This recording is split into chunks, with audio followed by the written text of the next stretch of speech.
저는 결혼한 지 30년이 넘은 평범한 시어머니입니다. 아들 내외가 함께 살면서 큰 불편함 없이 지내왔죠. 그런데 몇 달 전부터 며느리 수진이의 행동이 조금씩 달라지기 시작했어요.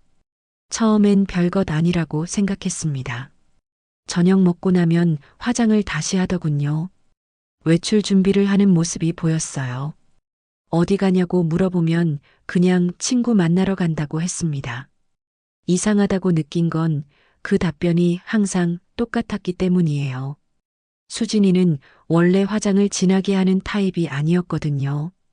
평소엔 자연스러운 메이크업을 선호했는데 요즘엔 립스틱도 빨갛게 바르고 아이섀도우도 짙게 하더라고요. 향수 냄새도 평소보다 강했습니다. 아들 민수에게 물어봤어요. 수진이가 요즘 밤에 자주 나간다고요. 민수는 어깨를 으쓱하며 친구들과 시간 보내는 거 아니냐고 했습니다. 결혼하고 집에만 있으니까 답답할 수도 있다고 하더군요. 저도 그럴 수 있다고 생각했어요. 하지만 시간이 갈수록 이상함이 더해졌습니다. 처음엔 일주일에 한두 번 정도였는데 점점 횟수가 늘어나더라고요. 거의 매일 밤 나가기 시작했어요. 돌아오는 시간도 점점 늦어졌습니다. 처음엔 10시쯤 들어왔는데 나중엔 새벽 2, 3시까지도 들어오지 않았어요.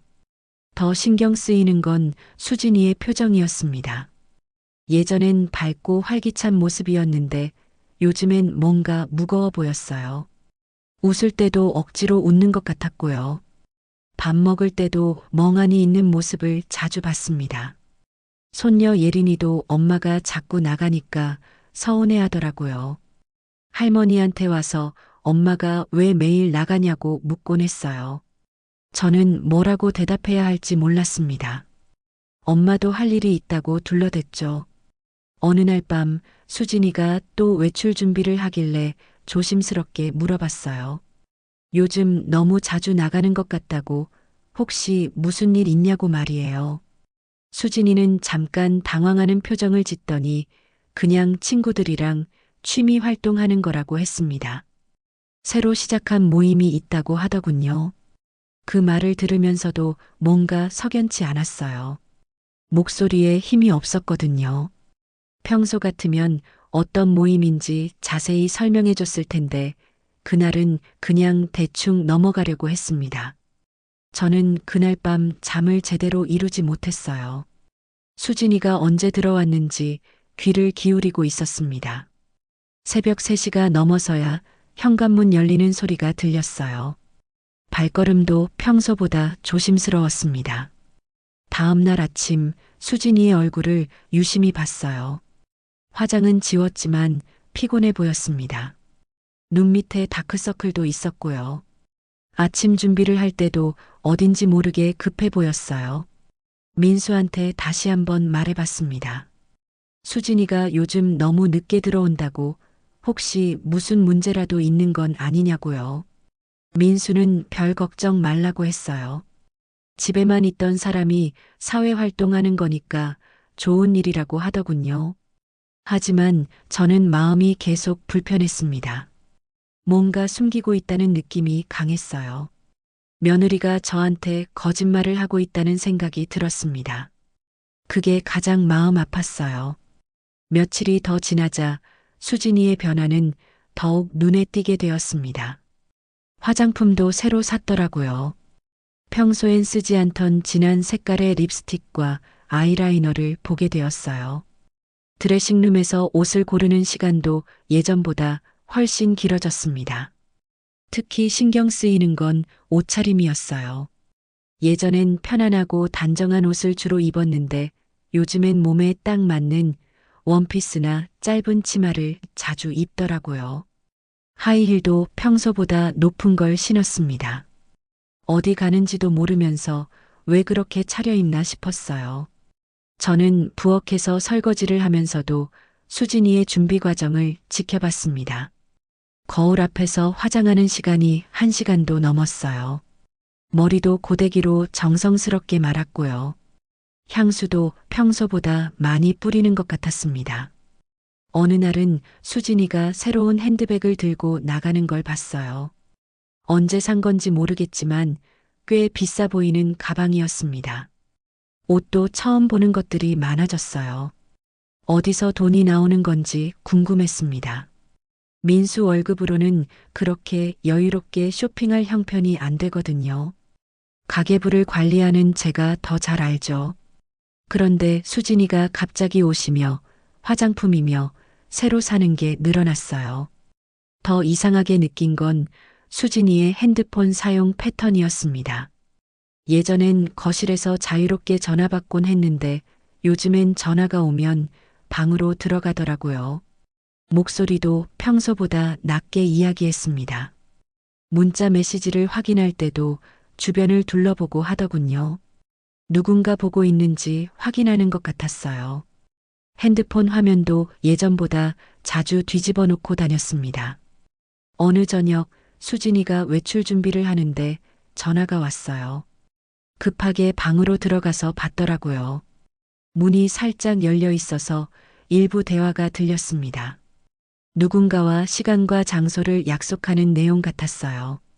목소리가 평소와 달리 간절해 보였습니다. 그날따라 수진이의 화장이 더욱 진했어요. 빨간 립스틱을 바르고 눈화장도 스모키하게 했습니다. 검은색 원피스를 입고 구두 소리를 내며 현관으로 향했어요. 뒷모습이 낯설게 느껴졌습니다. 저는 혼자 중얼거렸어요. 도대체 어디를 그렇게 차려입고 가는 건지, 정말 친구들과 만나는 게 맞는지 말이에요. 마음 한구석이 불안했습니다. 다음 날 아침 수진이가 늦게 일어났어요. 평소 같으면 예린이 아침 준비시키느라 일찍 깨는데 그날은 제가 깨워야 했습니다. 얼굴이 많이 피곤해 보였어요. 세탁기에 넣을 빨래를 정리하다가 수진이 옷에서 담배 냄새가 나는 걸 느꼈습니다. 수진이는 담배를 피우지 않거든요. 술 냄새도 희미하게 났어요. 어떤 곳을 갔다 온 건지 더욱 궁금해졌습니다. 며칠 후엔 수진이가 새 구두를 신고 나가는 걸 봤어요. 굽이 꽤 높은 빨간 구두였습니다. 걸음걸이도 평소와 달랐어요. 뭔가 자신감 있어 보이면서도 어색해 보였습니다. 저는 점점 확신이 들었어요. 수진이가 뭔가 중대한 비밀을 숨기고 있다는 것을요. 단순한 친구 모임이 아닌 다른 무언가가 있다는 생각이 들었습니다. 하지만 직접 묻기엔 너무 조심스러웠어요. 더 이상 참을 수가 없었습니다. 며느리가 도대체 어디를 다니는 건지 직접 확인해 보기로 마음먹었어요. 이런 일이 처음이라 가슴이 두근거렸습니다.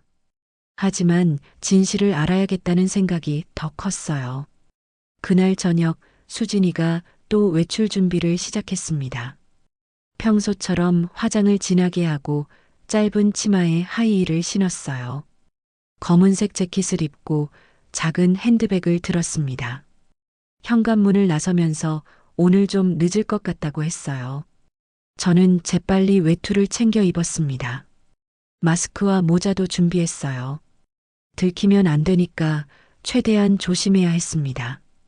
예린이는 방에서 숙제하고 있었고 민수는 아직 퇴근하지 않은 상황이었어요. 수진이가 아파트 입구로 나가는 걸 멀리서 지켜봤습니다. 버스 정류장 쪽으로 향하더군요. 저도 뒤따라갔어요. 심장이 빠르게 뛰었습니다. 이런 일을 해본 적이 없어서 다리가 떨렸어요.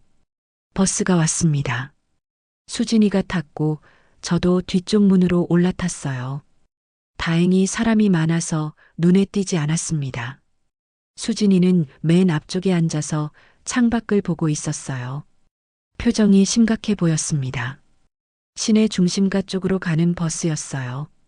평소 수진이가 갈 일이 없는 방향이었습니다. 친구들과 만난다면 우리 동네 근처 카페나 음식점에서 만날 텐데 이상했어요. 버스에서 내린 곳은 번화가였습니다. 네온 사인이 번쩍이고 사람들이 많이 다니는 곳이었어요. 밤이 되면서 더욱 화려해 보였습니다. 저는 적당한 거리를 두고 수진이를 따라갔어요. 수진이는 큰 길에서 벗어나 골목으로 들어갔습니다. 좁은 길이었는데 양쪽으로 간판들이 많이 보였어요. 노래방, 주점, 카페 등 다양한 업소들이 있었습니다. 수진이의 걸음이 빨라졌어요. 저는 더욱 조심스럽게 따라갔습니다. 혹시 뒤돌아볼까봐 걱정되었거든요. 골목이 좁아서 숨을 곳도 마땅치 않았어요. 다른 사람들 뒤에 숨어서 이동했습니다. 수진이가 한 건물 앞에 멈춰 섰어요. 건물을 올려다보더니 핸드폰을 꺼내서 누군가에게 전화를 걸었습니다. 짧게 통화한 후 건물 옆쪽으로 걸어갔어요. 뒷문 쪽으로 가는 것 같았습니다. 저는 더 가까이 가고 싶었지만 들킬 위험이 있어서 적당한 거리에서 지켜봤어요. 수진이가 뒷문 앞에서 서성이고 있었습니다. 누군가를 기다리는 것 같았어요. 잠깐 후에 문이 열리더니 중년 여성이 나왔습니다. 수진이와 반갑게 인사를 나누었어요. 그리고 함께 건물 안으로 들어갔습니다. 문이 닫히는 순간 저는 큰 충격을 받았어요. 건물 입구에 작은 간판이 보였거든요. 멀리서도 읽을 수 있었습니다. 그곳이 어떤 곳인지 짐작이 되었어요. 머릿속이 하얘졌습니다. 저는 한동안 그 자리에 서 있을 수밖에 없었어요. 다리에 힘이 빠져서 움직일 수가 없었습니다. 이런 일이 정말 우리 가족에게 일어날 줄은 꿈에도 생각하지 못했어요. 주변 사람들이 지나가면서 저를 이상하게 쳐다봤습니다. 저는 정신을 차리고 그곳을 벗어났어요.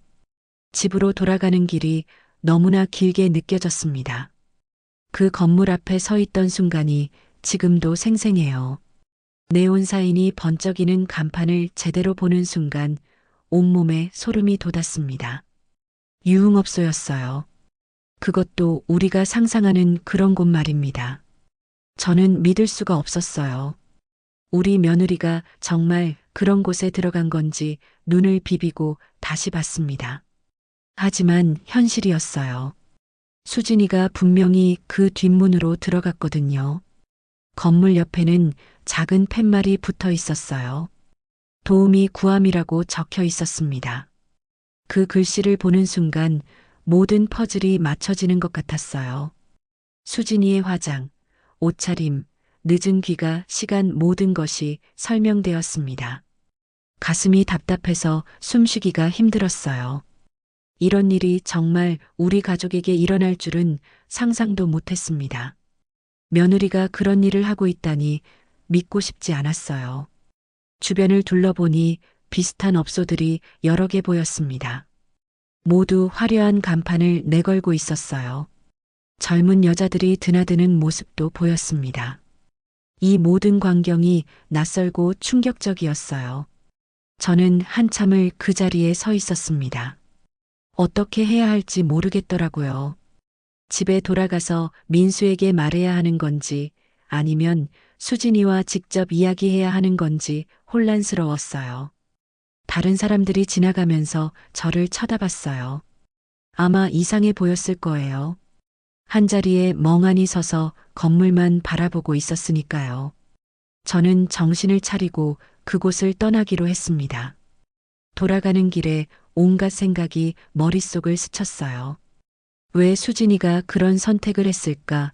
우리 가정에 무슨 문제가 있었나 하고 말이에요. 자책하는 마음도 들었습니다. 집에 도착했을 때 수진이는 아직 돌아오지 않은 상태였어요. 예린이는 잠들어 있었고 민수는 거실에서 TV를 보고 있었습니다. 평상시와 다름없는 모습이었죠. 민수가 어디 갔다 오냐고 물어봤어요. 저는 그냥 잠깐 동네 한 바퀴 돌고 왔다고 대답했습니다. 진실을 말할 수가 없었어요. 아직은 확실하지 않다고 스스로를 달랬습니다. 하지만 마음은 계속 불안했어요.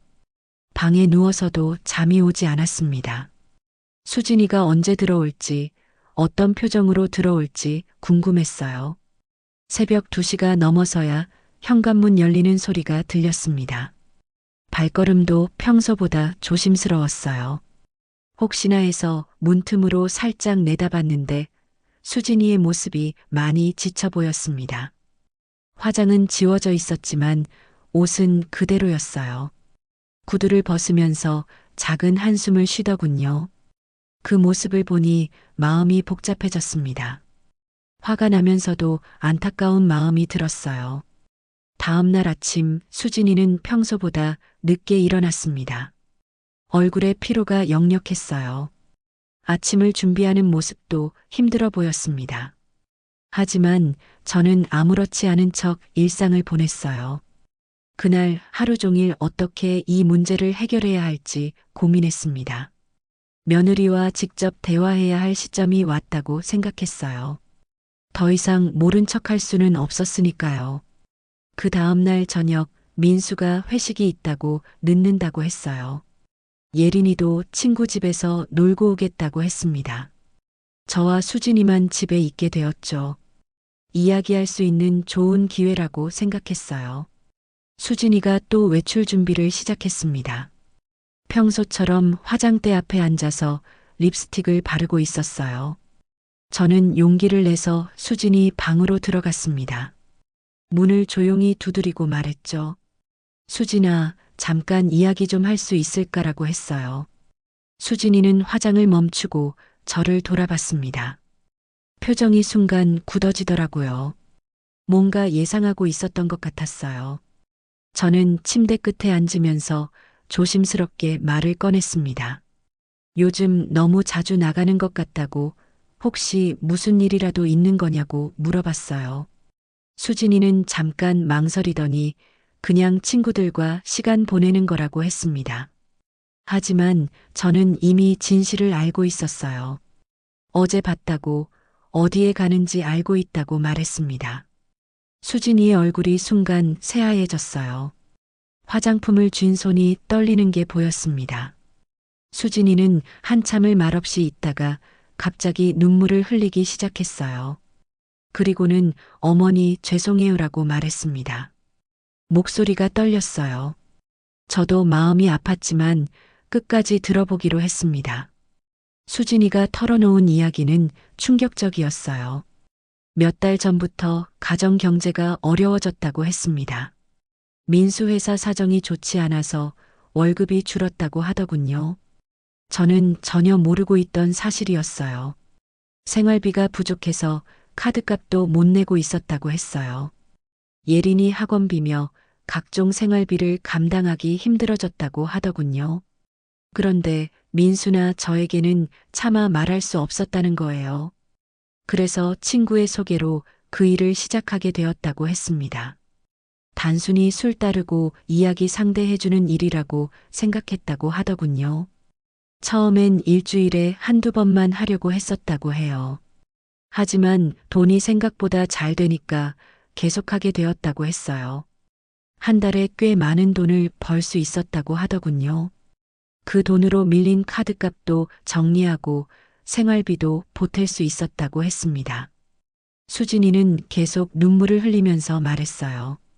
정말 죄송하다고 다른 방법이 없어서 어쩔 수 없었다고 했습니다. 가족들에게 부담을 주고 싶지 않았다고 하더군요. 저는 복잡한 마음이었어요. 화가 나면서도 안타까웠습니다. 왜 진작 말하지 않았냐고 가족끼리 해결할 수 있는 문제였다고 했어요. 수진이는 어머니께 걱정 끼치고 싶지 않았다고 했습니다. 그 일을 하면서도 마음이 편하지 않았다고 해요. 매번 나갈 때마다 괴로웠다고 하더군요. 하지만 당장 필요한 돈을 벌 수 있는 다른 방법을 찾을 수가 없었다고 했어요. 수진이의 이야기를 들으니 제 마음도 무거워졌어요. 며느리가 혼자 그런 고민을 하고 있었다는 게 미안했습니다. 우리 가족이 소통이 부족했다는 걸 깨달았어요. 하지만 이런 식으로 해결할 문제는 아니라고 생각했습니다. 가족이니까 함께 어려움을 헤쳐나가야 한다고 말했어요. 수진이도 그걸 알고 있었지만 용기가 없었다고 했습니다. 수진이와의 대화가 끝난 후 며칠간 저는 정말 힘들었어요. 이 사실을 민수에게 말해야 할지 고민이 많았습니다. 아들이 알게 되면 얼마나 충격을 받을까 싶어서 차마 입이 떨어지지 않았어요. 집 안 분위기도 어색해졌습니다. 수진이는 저와 눈을 제대로 마주치지 못했어요. 밥을 먹을 때도 말수가 줄었고 평소보다 조용했습니다. 예린이가 엄마 왜 이상하냐고 물어볼 정도였어요. 저는 밤마다 잠들기 전에 많은 생각을 했습니다. 이걸 아들한테 말해야 하나 아니면 며느리와 둘이서만 해결해야 하나 고민되었어요. 가족이 깨질까봐 무서웠습니다. 한편으로는 화가 났어요. 왜 진작 가족들과 상의하지 않았을까 싶었습니다. 아무리 어려워도 그런 선택을 할 수는 없다고 생각했어요. 며느리지만 제 딸 같은데 그런 일을 한다는 게 마음 아팠습니다. 그런데 또 다른 마음으로는 수진이가 이해되기도 했어요. 가정 경제를 위해서 자신을 희생한 거니까요. 비록 잘못된 방법이었지만 가족을 생각하는 마음은 진실했다고 느꼈습니다. 며칠 후 수진이가 다시 외출 준비를 하는 걸 봤어요. 그동안 며칠간 나가지 않았었거든요. 아마 저와 이야기한 후로 고민이 많았던 것 같았어요. 저는 수진이를 불렀습니다. 아직도 그곳에 가려는 거냐고 물어봤어요. 수진이는 당황하면서 이미 약속이 있어서 어쩔 수 없다고 했습니다. 갑자기 그만둘 수는 없다고 하더군요. 그 말을 들으니 더 답답했어요. 언제까지 그런 일을 계속할 건지 물어봤습니다. 수진이는 조금만 더 하다가 그만두겠다고 했어요. 빚을 다 정리하고 나면 그만둘 거라고 하더군요. 하지만 저는 믿을 수 없었습니다. 한번 그런 일을 시작하면 쉽게 그만두기 어렵다는 걸 알고 있었어요. 돈도 쉽게 벌리니까 계속 유혹을 받을 거라고 생각했습니다. 민수가 퇴근해서 집에 왔을 때 저는 또 고민에 빠졌어요. 아들에게 진실을 말해야 할까봐 망설여졌습니다. 민수는 평소와 다름없이 저녁을 먹으면서 회사 이야기를 했어요. 그런데 문득 민수가 요즘 수진이가 왜 이상하냐고 물어보더라고요. 예전보다 말도 없고 표정도 어둡다고 했습니다. 혹시 무슨 일 있냐고 저에게 물어봤어요. 저는 그냥 요즘 스트레스가 있는 것 같다고 대답했습니다. 좀 더 관심을 가져보라고 했어요. 하지만 정작 무엇 때문에 스트레스를 받는지는 말할 수 없었습니다. 그날 밤에도 수진이는 새벽에 들어왔어요. 저는 잠을 이루지 못하고 있다가 현관문 소리를 들었습니다. 발걸음이 평소보다 무거워 보였어요. 다음 날 아침 저는 수진이에게 다시 한번 말했습니다. 이런 식으로 계속 살 수는 없다고 가족들과 함께 해결책을 찾아보자고 했어요. 하지만 수진이는 아직 시간이 필요하다고 했습니다. 저는 점점 답답해졌어요. 이 문제를 혼자 감당하기가 너무 힘들었습니다. 누군가와 이야기하고 싶었지만 마땅한 사람도 없었어요.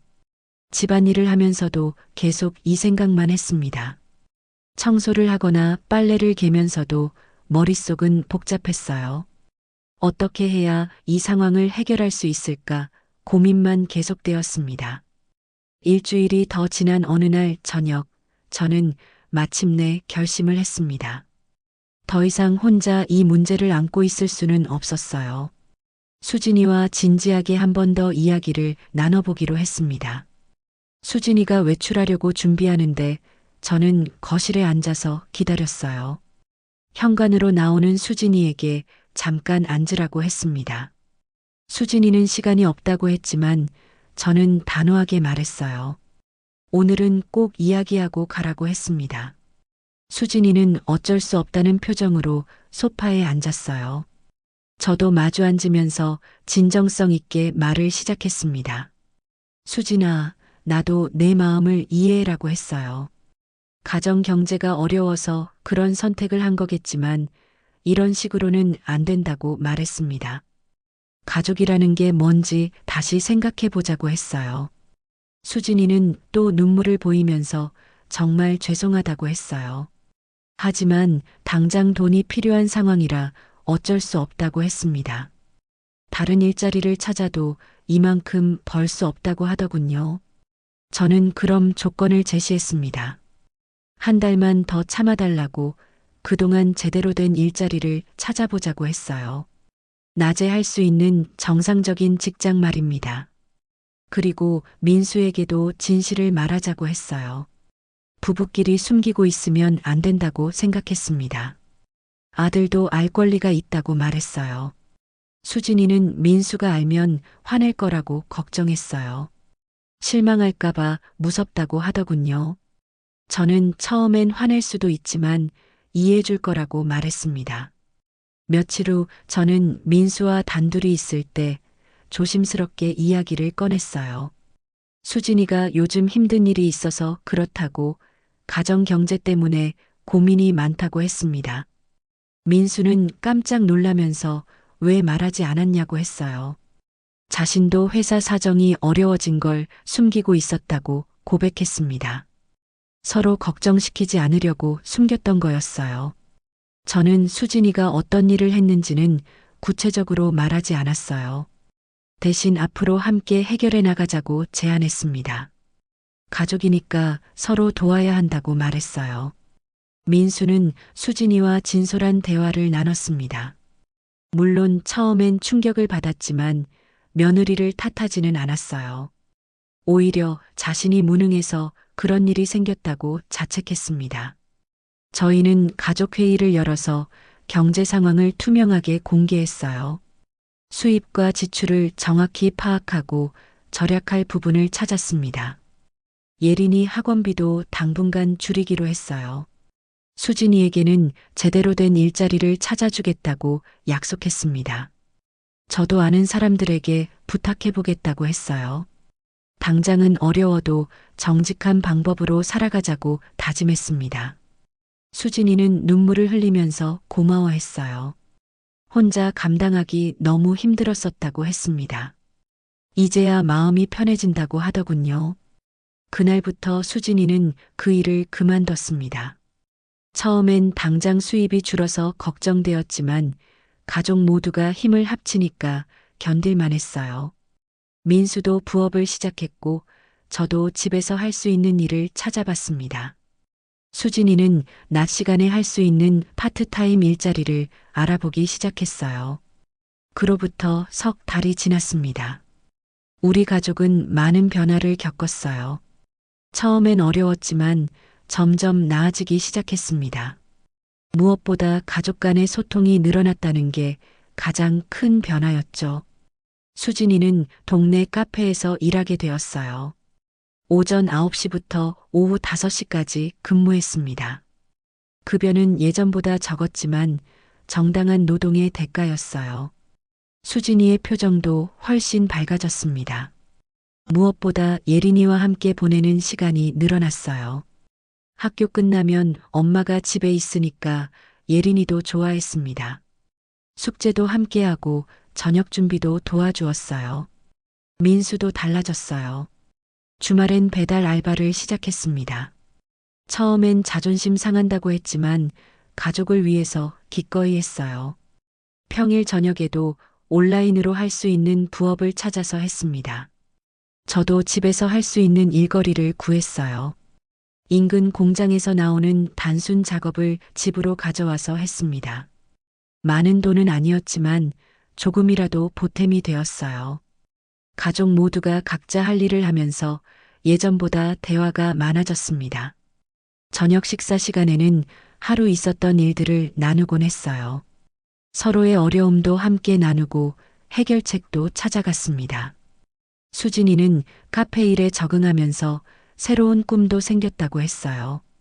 나중에 기회가 되면 작은 카페를 운영해 보고 싶다고 하더군요. 커피에 대해서도 공부하기 시작했습니다. 예린이도 상황을 어느 정도 이해하게 되었어요.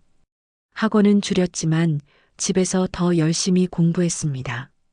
가족이 어려울 때 자신도 도와야 한다는 마음을 가지게 되었어요. 경제적으로는 여전히 여유롭지 않았지만 마음은 훨씬 편해졌습니다. 서로 숨기는 것 없이 투명하게 지내니까 신뢰도 쌓였어요. 어려움이 있어도 함께 해결할 수 있다는 자신감이 생겼습니다.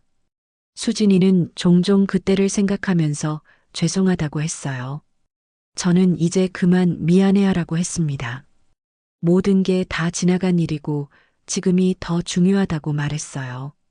어느 날 저녁 온 가족이 모여 앉아서 이야기를 나누고 있었어요. 수진이가 갑자기 고마워하더군요. 그때 혼자 내버려 두지 않고 도와줘서 고맙다고 했습니다. 저는 가족이니까 당연한 일이라고 말했어요. 서로 어려울 때 도와주는 게 가족이라고 했습니다. 앞으로도 무슨 일이 있으면 혼자 해결하려고 하지 말고 함께 상의하자고 다짐했어요. 민수도 자신이 가장으로서 부족했던 점을 인정했어요. 앞으로는 더 소통하면서 살아가겠다고 약속했습니다. 가족들에게 부담 주지 않으려고 혼자 끙끙 앓지 말자고 했어요. 지금은 우리 가족이 예전보다 더 단단해진 것 같아요. 어려움을 함께 겪으면서 더 가까워졌습니다. 물론 경제적인 어려움은 여전하지만 마음만은 풍요로워졌어요. 수진이의 얼굴에서 어두운 그림자는 완전히 사라졌습니다. 카페에서 일하면서 새로운 사람들도 만나고 자신감도 되찾았어요. 예린이와 함께하는 시간도 늘어서 모녀 관계도 좋아졌습니다. 이 모든 일을 겪으면서 저는 많은 걸 배웠어요. 가족이라고 해서 모든 걸 다 알 수는 없다는 것, 그리고 어려움이 생겼을 때 서로 의지하고 도와야 한다는 것을 깨달았습니다. 때로는 자식들의 비밀 뒤에는 나름의 사정이 있을 수 있어요.